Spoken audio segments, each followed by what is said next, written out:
देखने वाले हॉरर।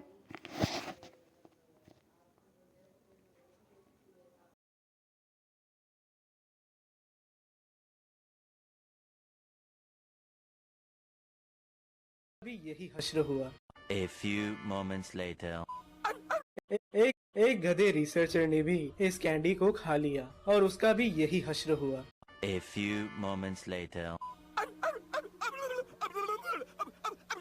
हाय गाइस, मेरा नाम है Rupak. Welcome to another video and it is quite shocking कि मैं अपने हर वीडियो में एक अलग अवतार में आ जाता हूँ।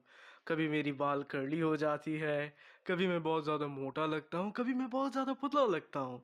एंड आज तो पता नहीं क्या करवाया, गीगा चैट लग रहा हूँ शायद। वो कैसे करते हैं ना। बहुत चूतिया लग रहा है, घिन आ रही है। क्या कर रहा है ये तू? ऐसा लग रहा है लकुआ मार गया। तो कहानी है आज की एक कैंडी को लेकर, रेड कैंडी। क्या आप उस कैंडी को खाना चाहोगे? ये तो आप वीडियो के एंड में मुझे कमेंट में जरूर बता देना।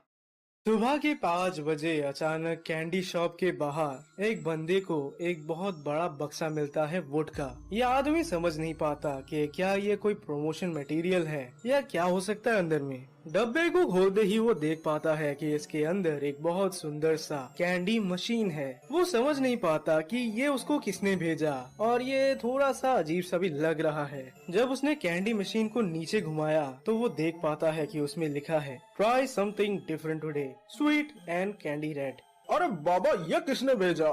लेकिन फिर भी बेचारा इस मशीन को अपने दुकान में रख देता है क्योंकि वैसे ही बिजनेस काफी ज्यादा डाउन चल रहा है। फिर वो अपने जेब से निकालता है एक कॉइन। आखिर ट्राई करने में क्या बुराई है, और कॉइन को वो अंदर डाल देता है। लेबर को खींचते ही निकलता है एक रेड कलर का चॉकलेट। आदमी ने भी नोटिस किया कि रैपर के साथ ये कैंडी बहुत सुंदर लगता है और फिर रैपर को खोल वो इसे चबाने लगा। स्टार्टिंग में ये कैंडी माउथ में इतना अच्छा फील कराती है कि उसे अपना पूरा बचपन याद आ गया। वो सारे हैप्पी मोमेंट्स जब वो खुश था, खेल रहा था या कुछ भी कर रहा था। लेकिन तभी उसके मुंह में एक तेज खट्टा सा फ्लेवर आता है जो कि उसे कुछ खास पसंद नहीं आता। ये कैंडी से कुछ तो बुरा होता है। उसे सब कुछ धुलना धुलना दिखने लगा। उसका हार्ट इतने जोर से हिलने लगा जैसे कि फट जाएगा। हर तरफ से वो लोगों के फुसफुसाने की आवाज सुन पाता है, लेकिन वो समझ नहीं पाता कि ये आवाज आ कहाँ से रही है। तभी उसे कुछ गीला गीला सा फील होता है और चेक करने पर उसे मालूम पड़ा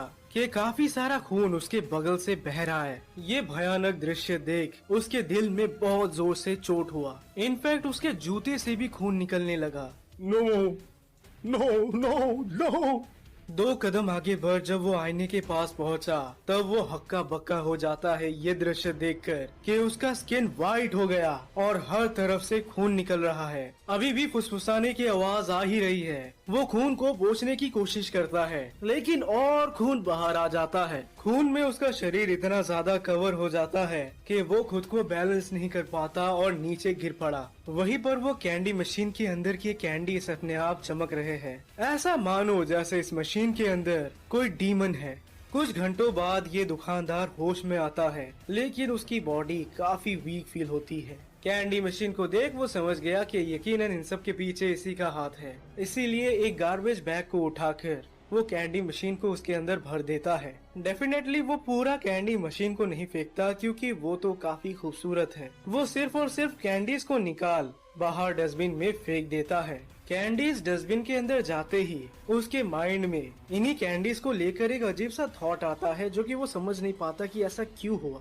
फिर वो दुकान के अंदर जाते ही कैंडी मशीन के बगल में एक रेंच को पाता है। रेंच को देख उसे मन करता है कि वो इस कांच को तोड़ दे और वो साहस कर रेंच को उठा भी लेता है। लेकिन वो 4 कदम भी ढंग से आगे नहीं बढ़ पाया कि कैंडी मशीन से एक अजीब सी फीलिंग आती है, एक अजीब सा अनसेड मैसेज कि यदि तुमने मुझे तोड़ा तो तुम्हारे साथ बहुत बुरा होगा। दुकानदार डर गया। वो क्लियरली समझ गया कि अगर वो इसे तोड़ता है तो उसके साथ कुछ न कुछ तो होगा। वो रात भी वो काफी डर डर के सोता है। लेकिन अगले सुबह जब वो दुकान में आता है तब वो कैंडी मशीन को दोबारा भरा हुआ पाता है। ऑब्वियसली ये दुकानदार को डर तो लगेगा ही, सबको लगेगा। इसीलिए उस दिन के बाद वो धीरे धीरे दुकान में बैठना बंद कर देता है। लेकिन घर के अंदर भी उसे शांति नहीं मिलती। डर का साया उसके आसपास मंडराते रहता है। उसकी बीवी उसके इस बिहेवियर से गुस्सा हो जाती है और फिर वो खुद ही दुकान को संभालने लगी। वही काफी सारे टाउन के बच्चे उस कैंडी मशीन की तरफ आकर्षित होने लगे। उस सुबह उनके दुकान में जो भी बच्चा आता वो इस कैंडी मशीन के अंदर से एक कैंडी तो जरूर लेके जाता और तभी एंट्री होती है एक माँ और बेटे की। बच्चे की आंखों में पड़ जाता है वो कैंडी मशीन और वो अपनी मम्मी को बोला, मुझे ये चाहिए। नहीं नहीं, घर में बहुत चॉकलेट्स हैं। नहीं, मुझे तो वही चाहिए। माँ ने नोटिस किया कि बच्चे के चलते सब लोग उसे घूरने लगे और उसके पास कोई और ऑप्शन नहीं रहा। ठीक है, ले लो। बच्चे के हाथ में कॉइन देकर वो बोली, लेकिन ये डिनर से पहले नहीं खा सकते तुम। बच्चे ने कॉइन डालकर एक कैंडी ले लिया और ये कैंडी को लेकर ये घर चले जाते हैं। Thank you mummy. बच्चा भी खुश, बच्चे की मम्मी भी खुश और तो और ये शॉपकीपर भी खुश। बट खुशी की माँ का, क्योंकि खुशी ज्यादा दिन तक टिकती नहीं है। उसी रात को ये बच्चा कुत्ते जैसा डिनर कंप्लीट करता है, बहुत जल्दी जल्दी खा के। अभी खा लूं मम्मा? ठीक है, लेकिन खाने के बाद ब्रश जरूर करना। हाँ। On Alibaba.com, verified factories specializing in automotive components are ready, offering ठीक है, लेकिन खाने के बाद ब्रश जरूर करना। हाँ, हाँ। फिर ये बच्चा अपने रूम में जाकर कैंडी रैपर को खोलता है और कैंडी को डायरेक्ट अपने मुंह में डालता है। शुरुआती कुछ सेकंड का टेस्ट तो काफी कमाल का होता है और यकीनन उसे मजा ही आ गया।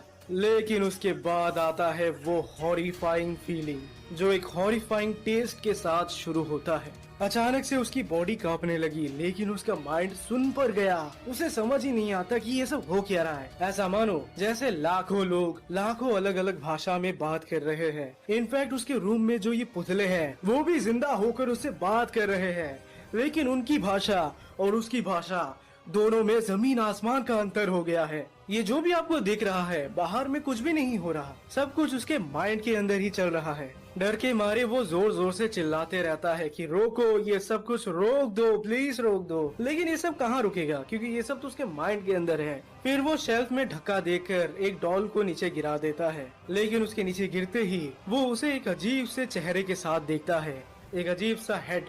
वो डॉल उस पर स्माइल करता है, ऐसा मानो वो उसे बता रहा है कि तुम यहाँ से बाहर नहीं जा सकते। फिर अचानक उसके बॉडी से खून निकलने लगता है, एग्जैक्टली उस शॉपकीपर की जैसे। इनफैक्ट इस बच्चे के आंखों से भी खून निकलने लगे।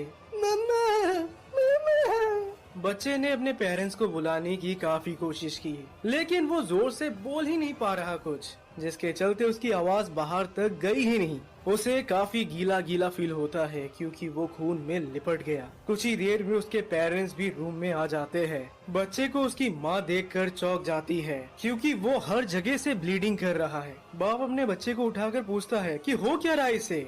इस बच्चे को अपने माँ बाप के अलावा रूम में कुछ और ही देख रहा है और बोल रहा है, वो यहीं पे है, वो यहीं पे है। उसकी माँ ने खून में लिपटे हुए कैंडी के रैपर को उठाया और वो भी काइंड ऑफ समझ गई कि उसके बच्चे के इस हालत का जिम्मेदार ये कैंडी ही है। उस परिवार के लिए वो रात काफी भारी था और सुबह होते होते ये न्यूज पूरे टाउन में फैल गई। हर जगह लोग उस बच्चे के बारे में बात करने लगे। हर एक पेरेंट ने अपने बच्चे को कैंडी देने से मना कर दिया। यूँ तो बच्चे घंटों घंटों तक ग्लास के उस तरफ से कैंडी मशीन को घूरते रहते, लेकिन उन्हें कैंडीज नहीं मिलता। फाइनली एक बच्ची आती है जो इसी कैंडी मशीन से एक कैंडी लेकर अपने घर जाती है। ये बच्ची भी वो कैंडी खाती है और उसके पेरेंट्स उसे रात को पूरे ब्लड में लिपटा हुआ पाते हैं, वो भी बेड के नीचे।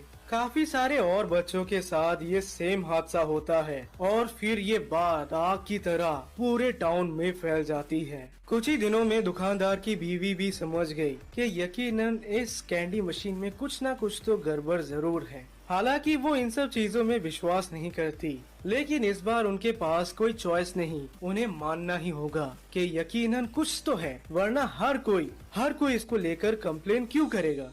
कुछ ही दिनों बाद फाउंडेशन के कानों में भी ये कहानी चली जाती है। एक दिन शॉप में 2 SCP एजेंट्स आते हैं जो इस औरत के साथ कैंडी मशीन को लेकर कुछ बात करते हैं। वैसे तो वो डिफेंड करती है कि ये तो बस एक नॉर्मल मशीन ही है, लेकिन जब ये एजेंट्स बोलते हैं कि वो इसे ले जाएंगे तब वो कोई भी प्रोटेस्ट नहीं करती। वो खुशी खुशी इन्हें ये कैंडी मशीन को फ्री में ले जाने देती है।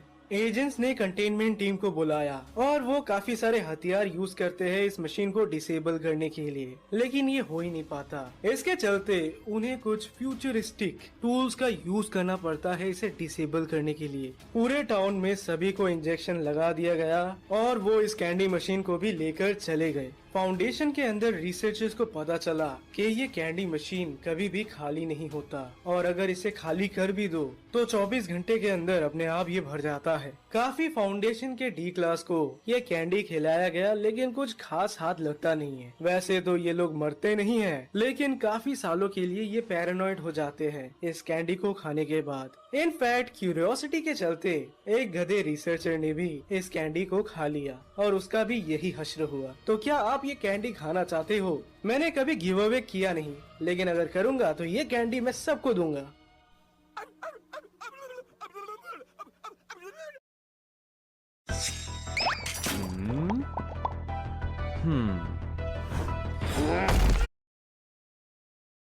डेंटिस्ट डर के मारे गिर पड़ा, उसके इंस्ट्रूमेंट्स नीचे गिर गए। पेशेंट का हाथ पैर उसके काबू में नहीं है क्योंकि वो बहुत दर्द में है। दरअसल इस पेशेंट के साथ कुछ बहुत अजीब हो रहा है। आप डायरेक्टली उसके फेस में देख सकते हैं। ऐसा लग रहा है उसके फेस के अंदर बहुत सारे कांटे हैं। बहुत ही अजीब से कांटे हैं ये जो उसके मुंह में हिल रहे हैं एंड देखकर तो यही लगता है कि ये जिंदा है। दर्द के मारे पेशेंट ने डेंटिस्ट को लात मारा जिसके चलते वो गिर पड़ा। डेंटिस्ट क्रॉल करते हुए एक टेबल के नीचे चुप पड़ा। नाउ वी गोना अंडरस्टैंड कि यहाँ पर हो क्या रहा है। एक पेशेंट है जो कि दर्द से मरा जा रहा है और ऐसा इसीलिए क्योंकि उसके मुंह के अंदर बहुत सारे निडल लाइक ऑब्जेक्ट्स हैं जो कि फाड़ के उसके मुंह से बाहर निकलने की कोशिश कर रहे हैं। पेशेंट ना कुछ बोल पा रहा है ना ही वो अपना मुंह बंद कर पा रहा है। And look at his cheeks, उसके गाल से ये बाहर आ रहे हैं। गाल के फटते ही पेशेंट को दर्द महसूस होता है और वो देख पा रहा है कि खून निकल रहा है। इसके चलते वो दौड़कर पाइप से अपने मुंह में पानी लेता है, शायद इससे दर्द में कुछ रिलीफ हो, लेकिन ऐसा होता नहीं है। पेशेंट अपने मुंह में पानी ले रहा होता है कि तभी अचानक से एक और नीडल बाहर आता है। डेंटिस्ट टेबल के अंदर बैठकर कांप रहा होता है क्योंकि वो कुछ भी नहीं कर सकता।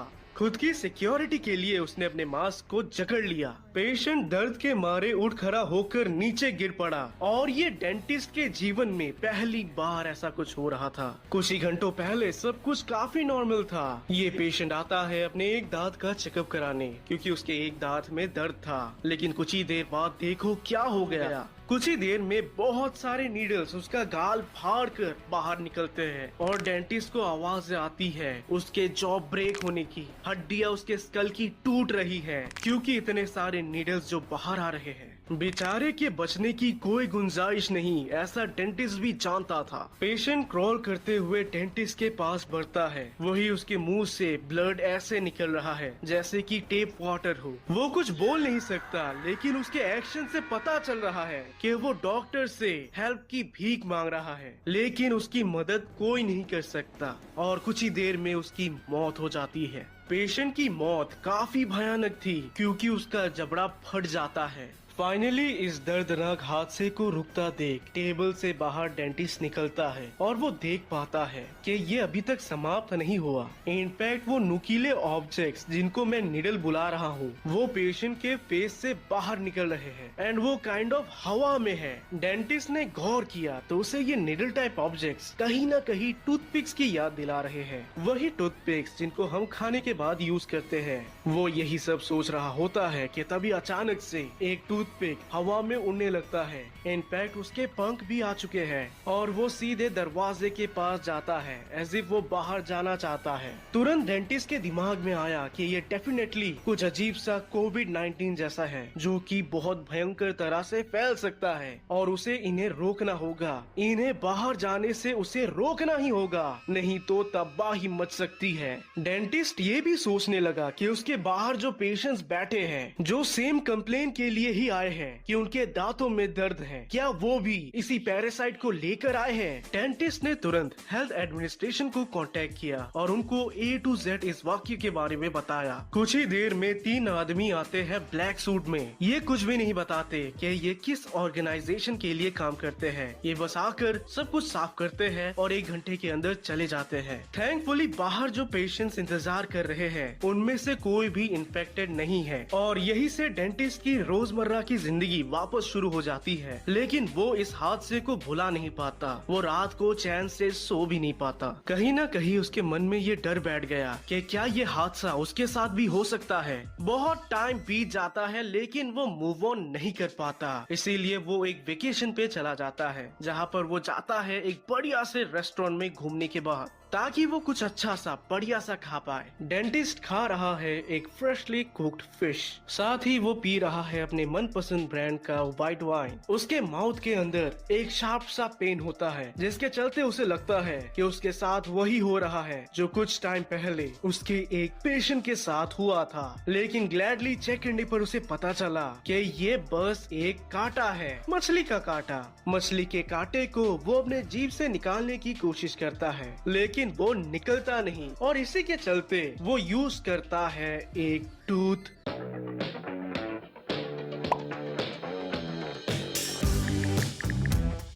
और इसी के चलते वो यूज करता है एक टूथ। आज की कहानी है SCP-611 की पैरासिटिक टूथपिक, यानी कि एक ऐसा टाइप का क्रिएचर जो कि हूबहू टूथपिक जैसा ही लगता है, लेकिन वो टूथपिक नहीं बल्कि एक क्रिएचर है, यानी कि एक इंसेक्ट, एक जिंदा इंसेक्ट। SCP-611 डर्मोटोबिया होमिनिस का एक सब स्पीशीज है, लेकिन ये इतना अजीब से कैसे ट्रांसफॉर्म हो सकता है हूबहू एक टूथपिक में, ये आज भी एक बहुत बड़ा मिस्ट्री है। बहरहाल ये टूथपिक ज्यादा लंबे टाइम तक जिंदा नहीं रहते, इसीलिए हमेशा ये कोई टूथपिक का डब्बा ढूंढते हैं जिसके अंदर ये आराम से घुस जाते हैं और उसके बाद ये लंबे टाइम तक हिलना डुलना बंद कर देते हैं, करीब 40 दिन तक। इससे होता ये है कि कंज्यूमर को कभी पता ही नहीं चलता कि जिस टूथपिक से वो अपने दांत को साफ कर रहे हैं वो दरअसल में एक SCP है। जैसे ही कोई बंदा अपने मुंह के अंदर ये टूथपिक डालता है तब तुरंत ये टूथपिक एक्टिव हो जाता है, करीब हजारों अंडों को उस आदमी के मुंह के अंदर छोड़ देता है। ये अंडे इतने ज्यादा साइज में छोटे होते हैं जिसके चलते आदमी को कभी पता ही नहीं चलता कि उसके मुंह के अंदर एक पैरासाइट के हजारों अंडे हैं। यूजुअली ये SCP टूथपिक के डब्बों को ढूंढता है घरों घरों में जाकर, और अगर इसे मिल जाता है तो ये उस टूथपिक के अंदर घुस जाएगा या डब्बे के ही आसपास कहीं चुपचाप लेट जाएगा, जिसके बाद ये हिल डुल कर अपने पंखों को भी अपने बॉडी से छुड़ा लेता है ताकि किसी को पता भी ना चले कि ये एक SCP है। अंडों को मुंह के अंदर छोड़ने के 1 हफ्ते के बाद ये अंडे हैच होते हैं और इनसे निकलते हैं नुकीले और लंबे लंबे टूथपिक। इन टूथपिक्स के मुंह के इधर उधर घुसने के चक्कर में मुंह के हर जगह छोटे छोटे होल्स हो जाते हैं जिनमें घाव होना शुरू हो जाता है। इसके चलते होता है सीवियर पेन, बहुत तेज दर्द। अनफॉर्चुनेटली फॉर द विक्टिम ये पैरासाइटिक टूथपिक मुंह के बहुत अंदर तक जाते हैं। धीरे धीरे ये टूथपिक बहुत बड़े हो जाते हैं और जब ये फुल्ली मैच्योर हो जाए तो ये उस इंसान के बॉडी से बाहर निकलने की कोशिश करते हैं, और यही वो टाइम होता है जब विक्टिम के मुंह में अचानक से बहुत तेज दर्द होता है। कुछ ही देर में उसके मसूड़े फूल जाते हैं और फिर वही होता है जो मैंने आपको स्टार्टिंग में दिखाया, वो विक्टिम बहुत बुरी तरह से मर जाता है। फाउंडेशन ने SCP-611 को लेकर बहुत स्टडी किया लेकिन उन्हें कुछ भी पता नहीं चला। दरअसल ये बहुत ही अनयूजुअल है, एक कीड़ा जो कि टूथपिक जैसा दिखता है। ये कोई नॉर्मल चीज नहीं है। इनफैक्ट टूथपिक भी बहुत लंबे टाइम से हमारे लाइफस्टाइल का हिस्सा नहीं है, ये बस कुछ ही डेकेड्स पहले शुरू हुआ है। तो ऐसे में टूथपिक का एग्जैक्ट SCP-611 जैसा दिखना ये बहुत ही चिंताजनक बात थी। इसके चलते फाउंडेशन में डिस्कशन शुरू हो गया कि क्या ये वाकई में नेचुरल है या कोई इंसान है इसके पीछे जो जानबूझकर ऐसे ऐसे अजीबोगरीब क्रिएचर्स को बना रहा है। एंड शॉर्टलिस्ट करने पर SCP फाउंडेशन को कुछ ऐसे ऑर्गेनाइजेशंस मिले हैं जो वाकई में ऐसे अजीबोगरीब उटपटांग चीजें बनाते रहते हैं, लेकिन वो पक्के प्रूफ के साथ कह नहीं सकते कि क्या ये वाकई में इनका बनाया हुआ क्रिएशन है या ये बस एवोल्यूशन का एक अजीब सा नमूना है। सबसे पहले ये हादसा शुरू हुआ मैक्सिको में, जहाँ पर एक लोकल डेंटिस्ट के पास अचानक एक दिन 3 लोग आते हैं,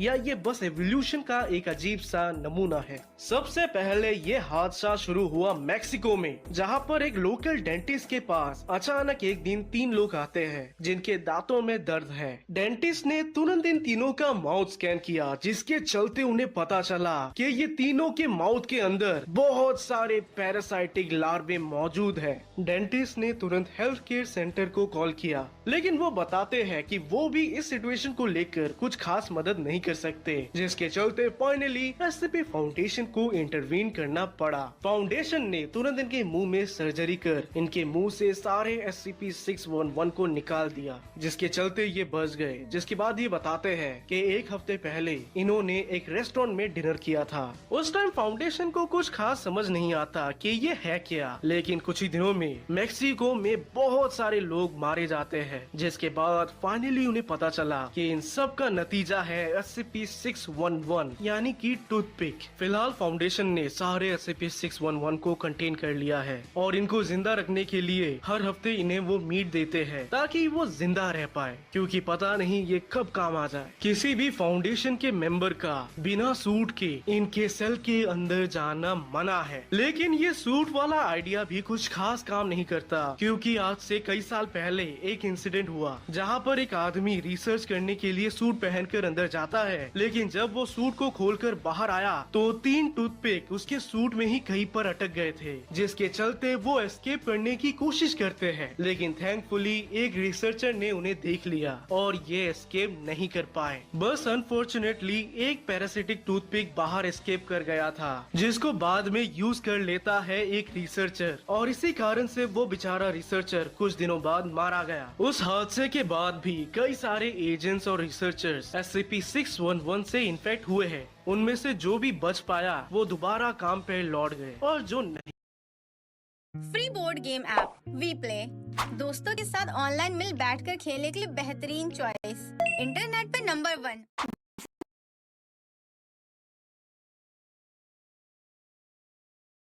हाले मस्किन मकुन बरंजिश बहाले हिजरा बेचारा दिल है। जिहाले मस्किन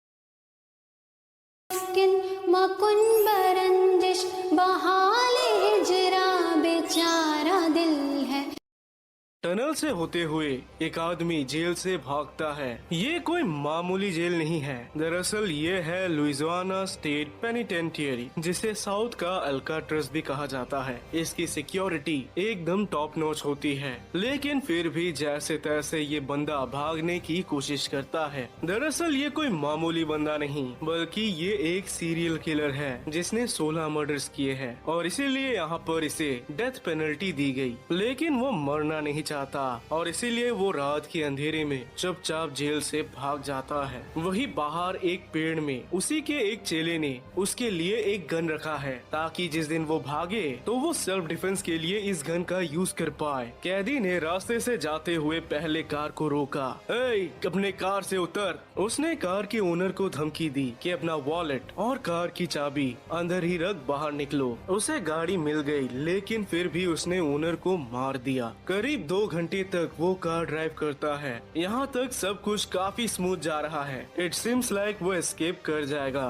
तभी कार के रेडियो में एक ब्रॉडकास्टिंग होती है। इस पर एक महिला उसी को लेकर समाचार दे रही थी कि एक कैदी जेल से भागकर एक डकैती वाला कार ड्राइव कर रहा है, और कुछ ही देर में उसके पीछे पुलिस भी आ जाते हैं। पुलिस को तेजी से अपनी तरफ आता देख वो कार की स्पीड बढ़ा देता है, लेकिन उसकी टक्कर हो जाती है स्पाइक स्ट्रिप से, जिसको पुलिस पुलिस ने बिछाया था। बैलेंस खोकर वो कार को सीधे एक वॉल में ठोक देता है। उसे जोर से लगी है लेकिन वो हार नहीं मानता। पुलिस की ओर कुछ बुलेट्स फायर कर वो सीधे जंगल के अंदर चला जाता है। जंगल के अंदर करीब 10 मिनट तक वो भागता रहा। इनफैक्ट एक्सीडेंट की वजह से उसके सर से खून निकल रहा है। थकान से उसकी सांस फूल रही है लेकिन वो रुक नहीं सकता। उसे भागते रहना होगा क्योंकि वो अपने ठीक पीछे पुलिस के गन शॉट्स और तो और भौंकते हुए कुत्तों को सुन पाता है। सर्च लाइट्स ऑन हो जाते हैं और एक बहुत बड़ी पुलिस टीम सिर्फ और सिर्फ उसी को पकड़ने जंगल में घूम रहे हैं। बिल्कुल भी चांस नहीं बनता कि ये किलर आज सरवाइव कर जाएगा, लेकिन ये अपने गले में फांसी का फंदा नहीं चाहता। इसीलिए उसने ठान लिया कि एस्केप करने की वो पूरी कोशिश करे, जिसके चलते अगर वो मर भी जाता है उस रात तो उसे कोई गम नहीं। अंधेरे में उसे आगे बढ़ने में काफी परेशानी हो रही थी क्योंकि वहाँ विजिबिलिटी की प्रॉब्लम है। लेकिन ये अंधेरा पुलिस के लाइट से तो बेहतर है क्योंकि पुलिस के लाइट्स का मतलब फांसी का फंदा। तभी इधर उधर भागते हुए अचानक से ये किलर किसी के फुसफुसाने की आवाज सुनता है। ऐसा लग रहा है जैसे ये कोई छोटी बच्ची है और वो कुछ फुसफुसा रही है। लेकिन घनी जंगल में एक छोटी बच्ची, वो अपने ठीक सामने एक फीमेल फिगर को भी देख पाता है। ये एक छोटी सी बच्ची ही है जो कि महज 11-12 साल की होगी, लेकिन उसकी कंडीशन बहुत खराब है। उसकी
पूरी बॉडी मिट्टी से कवर्ड है। ऐसा मानो जैसे वो अभी जमीन खोदकर उसमें से बाहर आई है। किलर को अभी तक भाग जाना चाहिए था लेकिन पता नहीं क्यों मगर वो हिल भी नहीं पा रहा। इनफैक्ट वो अपनी आंखें उस छोटी लड़की से मूव तक नहीं कर पा रहा। वही पुलिस भी उसके बहुत पास आ चुके हैं। छोटी बच्ची उसे बताती है कि वो एक ऐसा जगह जानती है जहाँ पर कोई भी पुलिस उसे कभी भी ढूंढ नहीं पाएगा। उसे बस लड़की को भरोसा कर उसके पीछे पीछे आना होगा। अगर वो लड़की की बात मान लेता है तो डेफिनेटली कभी भी उसे पुलिस नहीं पकड़ पाएंगे। किलर लड़की के पीछे जाने के लिए अग्री करता है और फिर वो ठीक उसी के पास बढ़ता है। लड़की अपना मैला हाथ आगे बढ़ाती है जिसको होल्ड कर ये किलर सीधे जंगल के अंदर चला जाता है। अचानक जंगल के बीचों बीच से वो किलर बहुत जोर से चिल्लाता है। सारे पुलिस कर्मचारी ने ये चीख सुनी और ठीक उसी का पीछा कर कुछ घंटों तक वो जंगल को एक्सप्लोर करते हैं लेकिन उन्हें कहीं भी वो किलर नहीं मिलता। पूरे एरिया को उन्होंने ब्लॉक कर दिया ताकि वो बंदा कहीं भी भाग ना पाए। लेकिन ऐसा मानो जैसे वो गायब ही हो गया क्योंकि अगले दिन तक उन्हें कुछ भी नहीं मिला। क्या उसे जमीन खा गया या आसमान निकल गया? पुलिस ने वांटेड पोस्टर्स हर जगह लगा दिया क्योंकि उनका ऐसा मानना है कि ये बंदा डेफिनेटली कुछ तो बहुत भयानक प्लान कर रहा है। उसका ना पकड़ा जाना ये स्पष्ट करता है कि डेफिनेटली वो एस्केप कर गया। लेकिन 4 महीने बाद अचानक से एक दिन पुलिस ने उसी किलर को लुजियाना के एक बस स्टॉप में बैठा पाया। इसके फेस पे कोई भी एक्सप्रेशन नहीं, मुंह से लार टपक रहा है और वो एक ही जगह को घूरे जा रहा था। ऑफिसर्स भी समझ पाते हैं कि बंदे में कुछ तो प्रॉब्लम जरूर है। ऐसा नहीं कि वो बस खामोश है बल्कि उसके हेड का स्ट्रक्चर और तो और उसके आँखों का कलर दोनों चेंज हो चुके हैं। साथ ही साथ जब उन्होंने उसके कपड़े उतारे तो उसके पीठ में कट के मार्क्स मौजूद थे। एक ऐसा सीरियल किलर जिसने अमेरिका में सबके मन में दहशत फैला दिया था, वो आज अच्छे से बात तक नहीं कर पा रहा। सारे सवालों का जवाब वो बिल्कुल किसी बच्चों की तरह दे रहा था और इनफैक्ट वो काफी ज्यादा डिस्ट्रैक्टेड मालूम How to buiद your dream video game in 2 minutes. Just download Sakai and describe your idea. The AI था और इनफैक्ट वो काफी ज्यादा डिस्ट्रैक्टेड मालूम पड़ता है।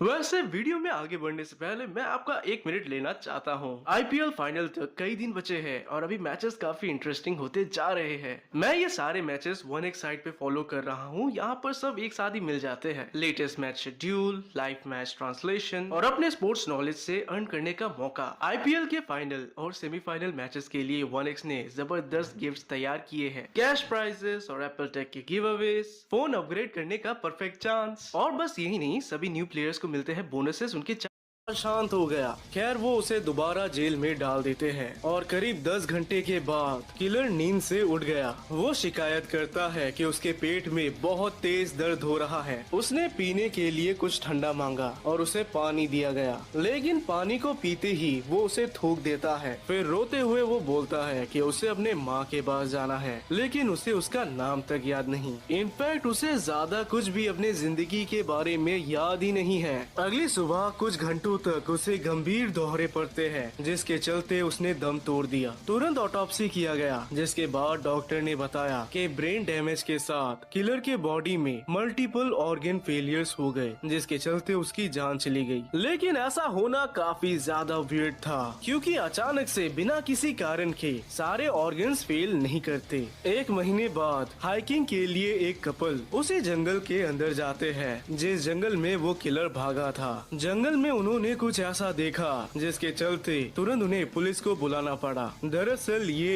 एक लाश है। जब पुलिस लाश की तहकीकात के लिए लोकेशन पर आए तब वो अपनी आंखों पर विश्वास ही नहीं कर पाए, क्योंकि जो वो देख रहे थे वो था एक बहुत ही खराब स्टेट में एक डेड बॉडी। लेकिन ये किसी अरे गहरे की बॉडी नहीं, बल्कि उसी सीरियल किलर की बॉडी है। लेकिन ऐसा कैसे हो सकता है? उसे तो वो काफी पहले दफना चुके हैं। सिर्फ और सिर्फ किलर ही नहीं, बल्कि उसके कपड़े भी सेम हैं। वो कपड़े जो कि ऑलरेडी जला दिए गए थे। तुरंत एडमिनिस्ट्रेशन ने जमीन में गाड़ी हुई बॉडी को निकाला और उसका जेनेटिक टेस्ट किया गया, लेकिन पता चला कि जेनेटिकली वो बॉडी किलर के डीएनए से मैच नहीं हो रही। वहीं पर जो बॉडी उन्हें जंगल में मिली उसका डीएनए टेस्ट हो ही नहीं पाया, क्योंकि बॉडी के अंदर डीएनए बहुत ही बुरी तरह से डैमेज पाए गए। और ये एक बहुत ही रहस्यमय केस है जिसको एडमिनिस्ट्रेशन सॉल्व नहीं कर पाए, क्योंकि ये है SCP-1692। इस SCP की पूरी कहानी जानने के लिए हम शुरू करते हैं SCP-1692-2 से, जो कि देखने में एक मामूली सा गुफा लगता है, लेकिन यही इस SCP का हार्ट है। हमेशा इस गड्ढे में इंसान और जानवरों के कंगाल पाए जाते हैं। फाउंडेशन हमेशा इस पर नजर रखते हैं ताकि इसमें कोई नई लाश आए तो वो देख पाए, लेकिन हमेशा बिना कैमरे में कैद हुए उस गड्ढे में बॉडीज आ ही जाती है। फाउंडेशन ने अभी तक कई सारे बॉडीज को रिकवर किया है, जिनमें से कुछ तो आज से 30 साल पहले गायब हुए थे। अगर आप कभी भी उस जंगल के अंदर हाइकिंग के लिए जाओ या किसी भी काम से जाओ तो शायद से आपका इनकाउंटर SCP-1692-1 से हो सकता है, जो कि हमेशा एक लड़की का रूप लेती है, एक यंग छोटी सी बच्ची। लेकिन ये रूप बदलने में माहिर है। ये एनिमल्स, औरतों और मिसिंग लोगों का भी रूप ले लेती है। अगर कभी भी SCP-1692-1 आपके पास आ गया तो फिर ये निश्चित है कि सीधे कुछ टाइम बाद आपकी डेड बॉडी उस गड्ढे में मिलेगी,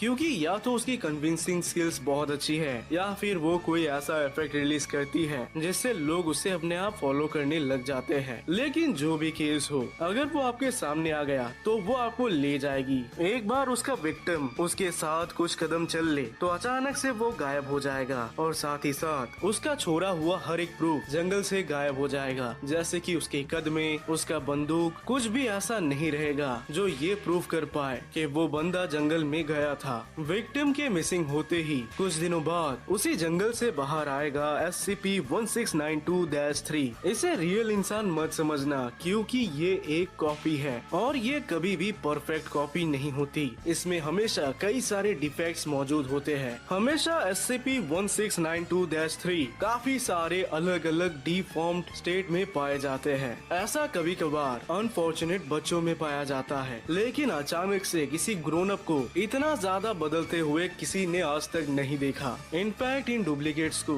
रियल आदमी के अतीत के बारे में कोई भी नॉलेज नहीं। वो हमेशा ये दावा करते हैं कि ये सब एक सपना जैसा लग रहा है और हमेशा ये डुप्लीकेट्स काफी ज्यादा बच्चों जैसा बिहेव करते हैं। कभी कभार ये कोई अलग ही भाषा बोलने लग जाते हैं या फिर कभी कभार ये बहुत स्मार्ट या बहुत गधे नजर आते हैं। इस SCP के बारे में फाउंडेशन को 1938 में मालूम पड़ा, जब एक लोकेलिटी से काफी सारे बच्चे गायब होते हैं और कुछ दिन बाद वो दोबारा अपने घर में लौट आते हैं, लेकिन इस बार उनके हाथ पैर में काफी ज्यादा डिफॉर्मेशन दिखाई देता है। इनफैक्ट एक बार दो पुलिस भी एक क्रिमिनल की खोज में जंगल के अंदर गए थे, फिर ये गायब हो गए और जब वो लौटे तब वो मेंटली काफी ज्यादा बदले हुए नजर आते हैं। ज्यादा टाइम नहीं लगा फाउंडेशन को ये समझने में कि प्रॉब्लम उसी जंगल में है, इसीलिए उन्होंने जंगल को घेर लिया और इन्वेस्टिगेशन में उन्हें उसी गड्ढे के अंदर एक बच्चे की डेड बॉडी मिलती है। बॉडी में पैर गायब थे, लेकिन वो एरिया कटा हुआ नहीं था, बल्कि ऐसा मानो कि वहाँ पर स्किन ग्रो हो चुके हैं। रिसर्च करने पर उन्हें पता चला कि ये बच्चा आज से करीब 25 साल पहले मिसिंग हो गया था, जिसके बाद ये दोबारा अपने परिवार के पास लौट आया था। लेकिन फाउंडेशन ने सोचा कि ऐसा कैसे हो सकता है, इस बच्चे की डेड बॉडी मिली और ये अभी भी जिंदा है। वहीं पर वो बच्चा 25 साल में थोड़ा सा एज्ड हो चुका है और वो अपनी लाइफ में मूव ऑन करने की कोशिश कर रहा है, लेकिन तभी उसके पास आ जाते हैं एजेंट्स ने उस आदमी से बात करने की कोशिश की, लेकिन कुछ खास पता नहीं चलता। फिर कुछ फाइल्स को खंगालने पर उन्हें पता चला कि ये बच्चा, जिसका नाम बॉबी डनबार है, जो 25 साल पहले खोकर दोबारा आ गया था, उसको लेकर कई साल तक कोर्ट में एक केस चला, जो कि बॉबी डनबार के पेरेंट्स और वॉल्टर के बीच हुआ था। दरअसल वॉल्टर ये दावा करता है कि ये बॉबी डनबार है ही नहीं, बल्कि ये तो उसके मेट का बच्चा है, लेकिन उस बच्चे ने दूसरी फैमिली चुन अपना पूरा जीवन बॉबी डनबार के रूप में जिया। मैं शर्त लगाता हूँ कि आप इस ऐप को 10 सेकंड से भी कम समय में खोल देंगे, लेकिन इसे सार्वजनिक जगह पर मत खोलना। आप खुद को रोक नहीं पाएंगे, इसलिए किसी को भी अपने फोन में झांकने न दें। दूसरी फैमिली चुन अपना पूरा जीवन बॉबी डनबार के रूप में जिया।